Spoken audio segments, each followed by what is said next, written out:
Ari na naman kami sa aman nga balay. Good morning. Pero malamig today. Diyan pa, yung dito pa. Hi, di sa likod. Tingnan natin dito yung aking seeds. Oh, mala na ang kanyang lupa.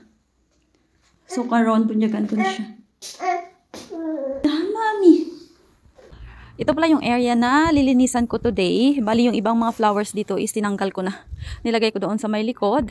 And there are some lem or kawoy nga gin. Pangutod na sa akon nga bana. Ari. So may na kami nga ipanggatong diri sa amon nga balay. Kunti lang naman ang mga pandiri. Ang mga hilamunan ko pa. Hindi siya malawak. Kumbaga. Let's start sa pag-cleaning. Kasi meron pa akong gagawin doon sa may likod. Maghihilamon din ako. By the way pala, ipakita ko sa inyo ang tulips. Ang daming tulips dito. Yung iba is nilipat ko na doon sa likod ng aming bahay ba. And there's another color there. Oh, yun. Yung may yellow niya, may pula ba. Simulan natin yung paglilinis. Malamig pala today. Bumalik na naman yung lamig dito sa amin ba. And yung aking tinanim doon sa likod. I feel sad. Pero feeling ko hindi siya mabuhay doon.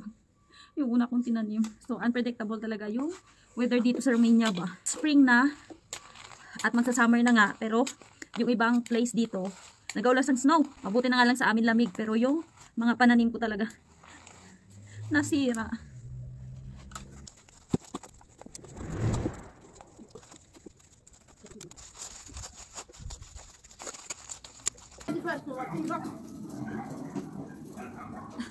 Grabe ang tahol ng mga aso pa. Minasipon ako sa lamig. Yung ganitong klase pala ng flowers, ito yung madalas na nakita diri sa mga garden. Isa sa mga flowers na spring flowers.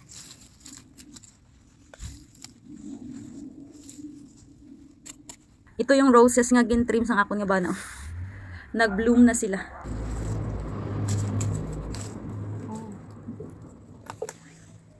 Ilagay ko to sa likod. Ilagay na natin sa plastic ang akong nga hilamon.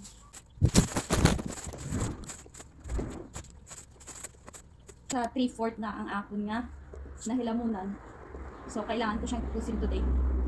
Kasi tomorrow, pag bumalik kami dito, iba na naman yung aking tatrabahuin.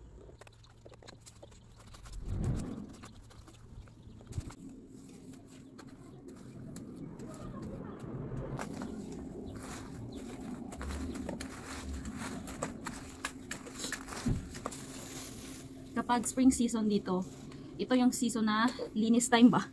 Dapat everything is malinis. Para makapagtanim ba, and pagdating ng winter dito, meron kang pagkain na makakain.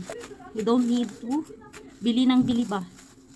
Kapag meron kang tanim, meron ka ring aanihin. Proven and tested na yan. Finally! Ako dito sa aming garden. Kaso wala akong plastic na lalagyan ng damo ba. So ipakita ko sa inyo. Yung itsura ng aking nalinis dito sa aming harapan. So yan na talaga yung mga bulaklak na naiwan dito. Kasi tinanggal ko na ba. Ito naman yung aking mga damo na wala ng plastic. Ewan ko saan nilagay ng asawa ko yung plastic. Tsaka ito. Damo din po siya. Tapos yan o. Kahit pa paano is malinis na dito sa harapan. And look at this one. Tulip. Nandito na ako sa aking mga seeds. Didiligan ko na.